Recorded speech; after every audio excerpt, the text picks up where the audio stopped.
Assalamualaikum warahmatullahi wabarakatuh.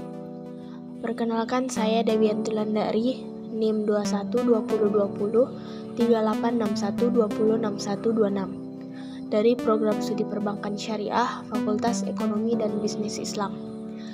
Kali ini saya akan melakukan presentasi mengenai pengolahan data menggunakan SPSS untuk uji normalitas data, uji homogenitas data, uji linearitas data, analisis regresi linear berganda, dan analisis regresi logistik biner.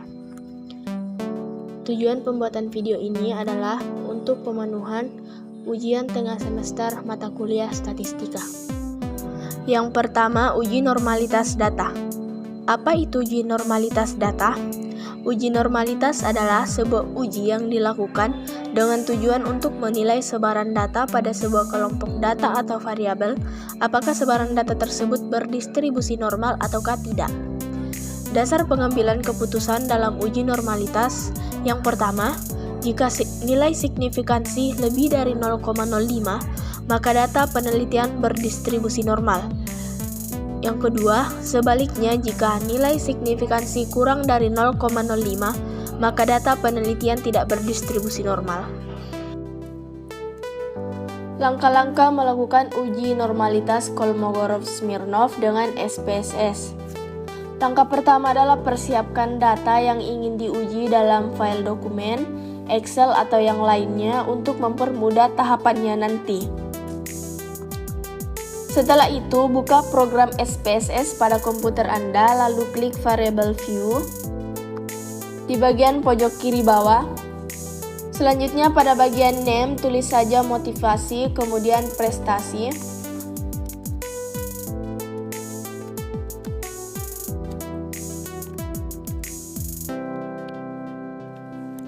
Pada desimal, ubah semua menjadi 0.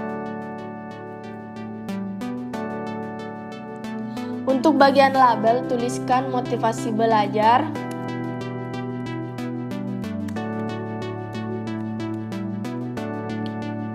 Kemudian prestasi belajar.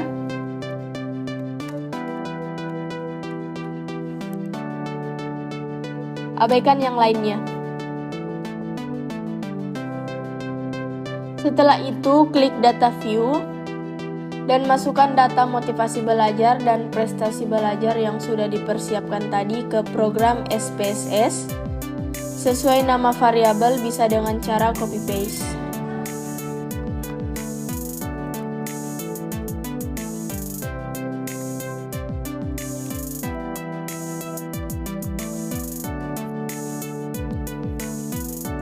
Maka tampak di layar.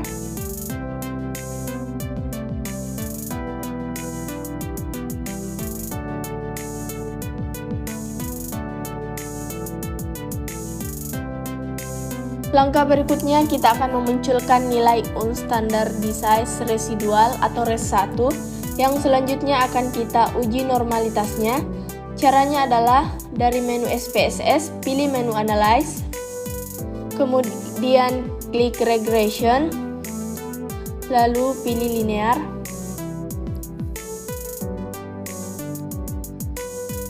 Muncul kotak dialog dengan nama Linear Regression. Selanjutnya, masukkan variabel prestasi belajar atau Y ke kotak dependen. Lalu masukkan variabel motivasi belajar atau X ke kotak independen. Kemudian klik Save. Maka muncul lagi kotak dialog dengan nama Linear Regression Save. Pada bagian residual, centang unstandardized. Abaikan kolom dan pilihan yang lain. Selanjutnya klik Continue, lalu klik OK.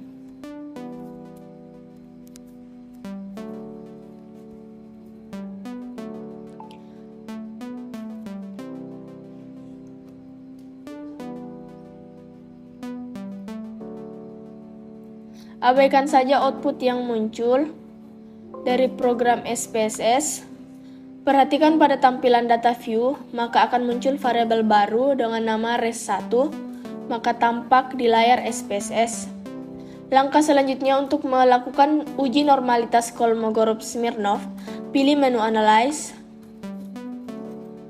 lalu pilih Non-Parametric Test, lalu Legacy Dialog, lalu klik submenu 1 Sampel Case. Muncul kotak dialog dengan nama One Sample Kolmogorov-Smirnov Test. Selanjutnya masukkan variabel unstandardized ke kotak test variable list. Pada test distribution, aktifkan atau centang pilihan normal. Langkah terakhir yakni klik OK untuk mengakhiri perintah. Selanjutnya, lihat tampilan tabel output yang muncul di SPSS One Sample Kolmogorov-Smirnov Test, maka tinggal kita interpretasikan supaya maknanya lebih jelas lagi. Berdasarkan tabel output SPSS tersebut, diketahui bahwa nilai signifikansi sebesar 0,200 lebih besar dari 0,05. Maka sesuai dengan dasar pengambilan keputusan dalam uji normalitas Kolmogorov-Smirnov di atas, dapat disimpulkan bahwa data berdistribusi normal. Dengan demikian, asumsi atau persyaratan normalitas dalam model regresi sudah terpenuhi. Yang kedua, uji homogenitas data. Apa itu uji homogenitas data? Uji homogenitas adalah pengujian yang dilakukan untuk mengetahui sama atau tidaknya variansi-variansi dua buah distribusi atau lebih. Dasar pengambilan keputusan dalam uji homogenitas yang pertama, jika nilai signifikansi kurang dari 0,05, maka dikatakan bahwa varians dari dua atau lebih kelompok populasi data adalah tidak sama atau tidak homogen. 2. Jika nilai signifikansi lebih dari 0,05, maka dikatakan bahwa varians dari dua atau lebih kelompok populasi data adalah sama atau homogeni. Kali ini kita akan melakukan uji homogenitas terhadap data hasil belajar matematika pada siswa kelas A dan kelas B. Untuk mempermudah proses melakukan uji homogenitas dengan SPSS, maka kita perlu membuat kategorisasi atau pengkodean data untuk hasil belajar matematika pada siswa kelas A dan siswa kelas B, di mana untuk hasil belajar matematika pada siswa kelas A diberi kode 1 dan untuk siswa kelas B diberi kode 2. Pertama, buka program SPSS lalu klik variable view. Selanjutnya adalah tahap mengisi properti variabel penelitian. Untuk kolom name baris pertama, tuliskan hasil, lalu desimalnya 0, lalu labelnya ketikkan hasil belajar matematika.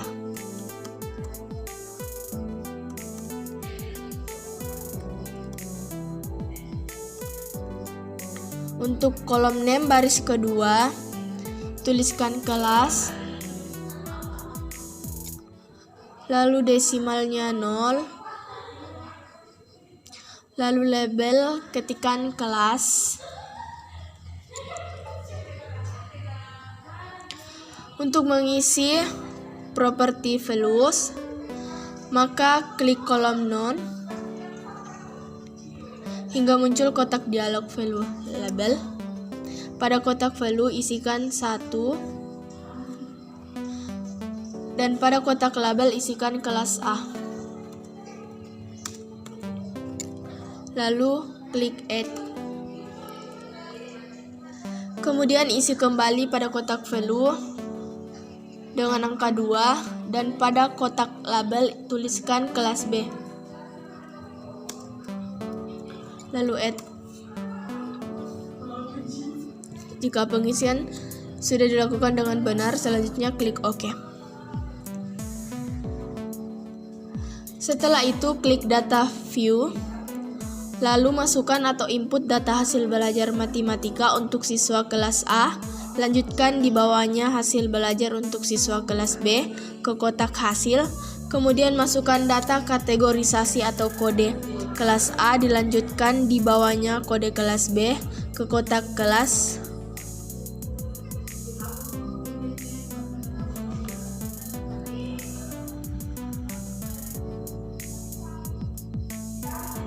Sebelumnya saya sudah menyiapkan datanya untuk memudahkan.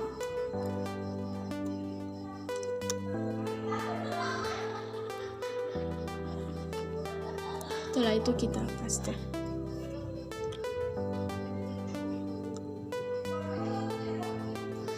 Dari menu SPSS, pilih Analyze, lalu pilih Compare Means, lalu klik One Way ANOVA.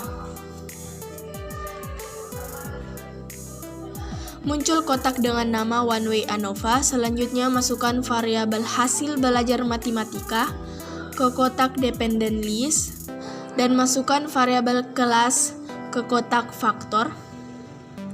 Lalu klik Option. Maka muncul kotak dialog One Way ANOVA Option. Kemudian pada bagian statistik berikan tanda checklist untuk homogeneity of variance test. Lalu klik Continue. Klik OK untuk mengakhiri perintah. Selanjutnya akan muncul tampilan output SPSS berjudul One Way. Untuk menafsirkan hasil uji homogenitas, kita cukup memperhatikan tabel output Test of Homogeneity of Variance. Berdasarkan hasil tabel output Test of Homogeneity of Variance, di atas diketahui nilai signifikansi variabel hasil belajar matematika pada siswa kelas A dan kelas B adalah sebesar 0,071.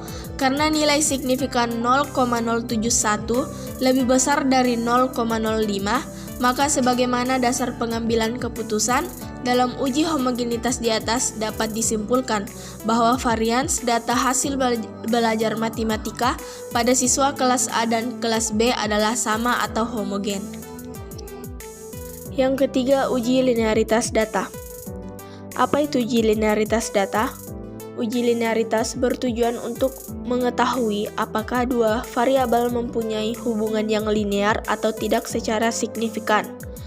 Dasar pengambilan keputusan dalam uji linearitas yang pertama, jika dua variabel dikatakan mempunyai hubungan yang linear bila nilai signifikansi deviation from linearity lebih dari 0,05. Yang kedua, membandingkan nilai F hitungan dengan F table. Langkah-langkah pada program SPSS untuk uji linearitas data. Yang pertama, masuk ke program SPSS, klik variable view, pada SPSS data editor, pada kolom name ketik X, dan kolom name baris kedua ketik Y. Pada kolom desimal, angka ganti menjadi 0 untuk variabel X dan Y. Untuk kolom label pada baris pertama, klik kita tulis minat. Untuk kolom label baris kedua, kita tulis prestasi. Kolom lainnya boleh dihiraukan. Buka data view. Pada SPS data editor, terlihat kolom X dan Y. X adalah variabel minat dan Y adalah variabel prestasi. Ketikkan data sesuai dengan variabelnya. Sebelumnya saya sudah menyiapkan data untuk memudahkan ketika penginputan. Jadi kita sisa copy paste. Kita masukkan datanya. Nah, setelah datanya masuk, kita langsung ke klik Analyze, lalu Compare Means, lalu pilih Means. Nah, klik variabel prestasi dan masukkan ke kotak Dependent List, dan klik variabel minat dan masukkan ke Independent List. Setelah itu kita klik Option. Pada statistik for first layer, klik Test for Linearity. Setelah itu, klik Continue, lalu klik OK. Maka hasil output yang didapat pada kolom ANOVA table adalah sebagai berikut. Nah, dari output dapat diketahui bahwa nilai signifikansi deviation from linearity sebesar 0,364. Karena signifikansi lebih dari 0,05, maka dapat disimpulkan bahwa antara variabel minat dan prestasi terdapat hubungan yang linear. Berdasarkan nilai F dari output di atas, maka diperoleh nilai F hitung adalah 1,243, lebih kecil dari F tabel 4,35. Karena nilai F hitung lebih kecil dari F tabel, maka dapat disimpulkan bahwa ada hubungan linear antara variabel minat dan prestasi. Yang keempat, analisis regresi linear berganda. Apa itu analisis regresi linear berganda? Analisis regresi merupakan suatu metode atau teknik analisis hipotesis penelitian untuk menguji ada tidaknya pengaruh antara variabel satu dengan variabel lain yang dinyatakan dalam bentuk persamaan matematik atau regresi. Analisis regresi linear berganda berfungsi untuk mencari pengaruh dari dua atau lebih variabel independen atau variabel bebas atau X terhadap variabel dependen atau variabel terkait atau Y.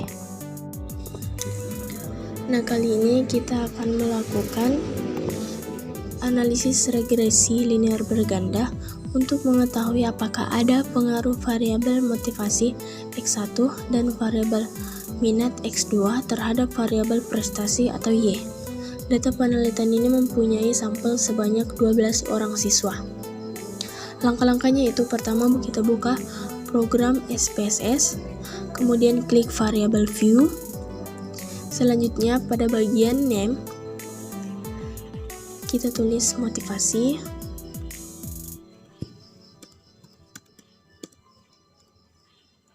Minat dan prestasi.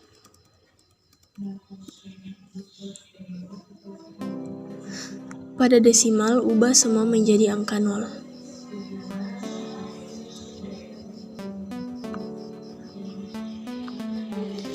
Pada bagian label, tuliskan motivasi X1,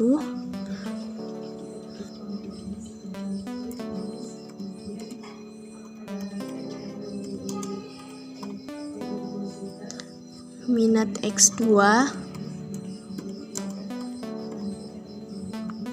dan prestasi X3. Y. Pada bagian measure, pilih scale.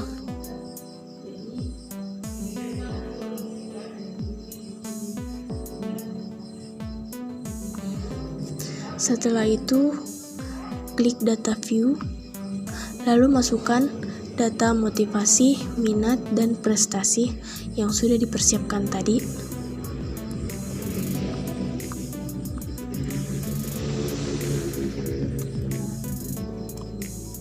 Jadi kita tinggal copy paste. Selanjutnya dari menu utama SPSS, pilih Analyze, Regression, lalu Linear.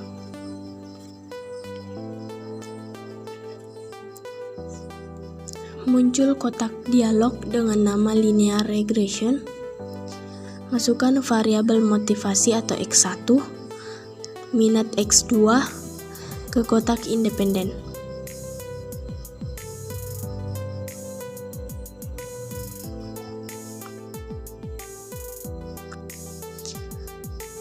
Masukkan variabel prestasi atau Y pada kotak dependen. Pada bagian method, pilih Enter. Selanjutnya klik statistik. Pada bagian linear regression statistik, berikan tanda centang pada estimate dan model fit. Kemudian klik continue.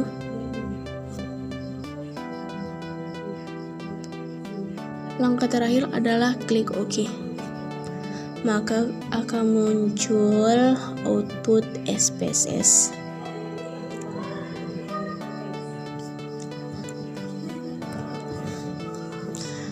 Nah, untuk tabel output, variabel enter atau remove memberikan informasi tentang variabel penelitian serta metode yang digunakan dalam analisis regresi. Adapun variabel independen yang dipakai dalam analisis ini adalah variabel minat dan motivasi. Sementara variabel dependen adalah variabel prestasi. Analisis regresi menggunakan metode enter, tidak ada variabel yang dibuang sehingga pada kolom variabel remove tidak ada angkanya atau kosong. Selanjutnya yaitu tabel model summary, memberikan informasi tentang nilai koefisien determinasi, yakni kontribusi atau sumbangan pengaruh variabel minat dan motivasi secara simultan atau bersama-sama terhadap variabel prestasi. Selanjutnya yaitu tabel ANOVA. Nah, pada tabel ANOVA ini memberikan informasi tentang ada tidaknya pengaruh variabel minat dan motivasi secara simultan atau bersama-sama terhadap variabel prestasi.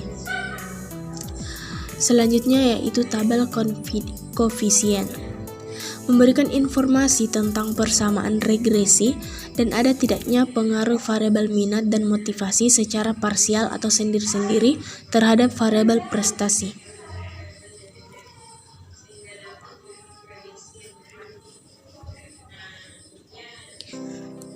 Berdasarkan keempat output di atas, maka kita dapat membuat ringkasan hasil analisis regresi multiples atau analisis regresi linear berganda seperti pada gambar berikutnya.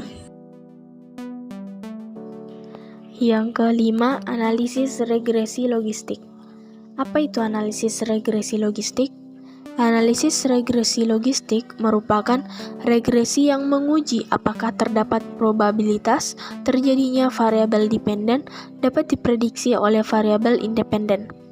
Regresi logistik binar adalah model regresi yang peubah respon Y hanya terdiri atas dua kategori atau dikotomi, yaitu ya, sukses atau tidak, gagal.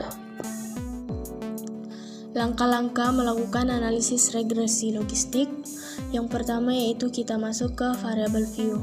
Nah, di kolom name untuk baris pertama kita tulis X1, baris kedua X2, dan baris ketiga Y. Untuk desimalnya kolom kedua, baris kedua dan ketiga kita nolkan. Dan untuk label, X1 kita beri label pertumbuhan perusahaan. X2 kita beri label opini audit tahun sebelumnya. Dan Y kita beri label opini audit going concern. Nah, untuk value X2 dan Y kita beri value 0 untuk label tidak menerima, lalu kita add, lalu value 1 untuk label menerima, lalu kita add, klik OK. Begitupun untuk value Y 0 untuk label tidak menerima,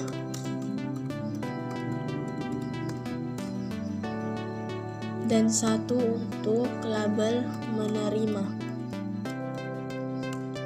Kita OK. Nah, selanjutnya kita masuk ke data view. Langsung saja kita input datanya. Saya sudah menyiapkan datanya untuk mengefisienkan waktu.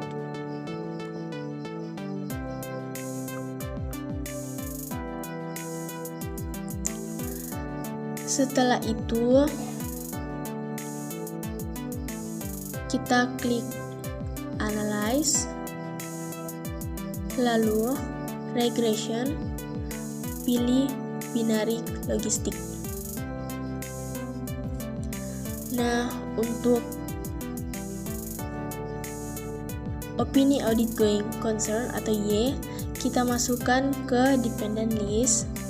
Untuk X1 dan X2 kita masukkan ke kotak coverage. Lalu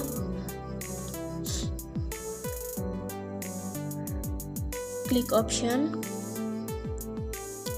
lalu centang classification plots, Hosmer lemma show, correlation of estimate, iteration history, dan case wish. Setelah itu klik continue, lalu klik OK.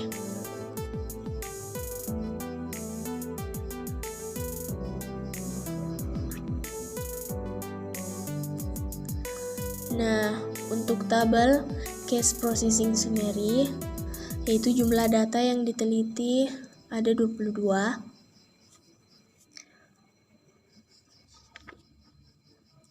Nah, kesimpulan dari hasil output ini yaitu di variabel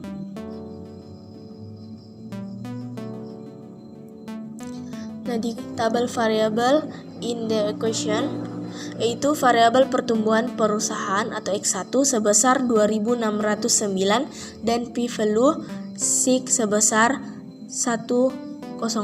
Hal ini menunjukkan bahwa nilai p-value SIG dari variabel pertumbuhan perusahaan atau X1 adalah tidak signifikan. Maka keputusan yang diambil adalah tolak H0 karena nilai p-value SIG lebih besar dari alpha atau 0,05.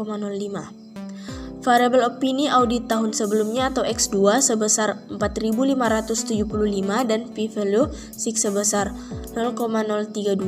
Hal ini menunjukkan bahwa nilai p-value SIG dari variabel opini audit tahun sebelumnya atau X2 adalah signifikan. Maka keputusan yang diambil adalah diterima H1 karena nilai p-value SIG lebih kecil dari alpha atau 0,05. Selanjutnya yaitu tabel Omnibus Test of Model Coefficient. Kesimpulannya yaitu uji simultan menunjukkan nilai C-square sebesar 8.822 dan p-value SIG sebesar 0,012. Maka keputusan yang diambil adalah tolak H0 karena nilai p-value SIG lebih kecil dari alpha atau 0,05. Dengan demikian pada tingkatan kepercayaan 95% dapat dikatakan bahwa model variabel bebas lebih baik daripada model tanpa variabel bebas. Selanjutnya yaitu kesimpulan dari tabel model summary. Uji koefisiensi determinasi menunjukkan nilai R-square dengan menggunakan berbagai metode. Metode CNSR square sebesar 0,330 dan metode NR square sebesar 0,602. Maka metode NR square memberikan nilai terbesar di antara metode lainnya yakni sebesar 0,602. Dengan demikian dapat diartikan bahwa variabel independen mampu menjelaskan variabel dependen sebesar 60,2%. Baik, itulah tadi pengolahan data yang saya lakukan dengan menggunakan SPSS. Sekian dari saya. Wassalamualaikum warahmatullahi wabarakatuh.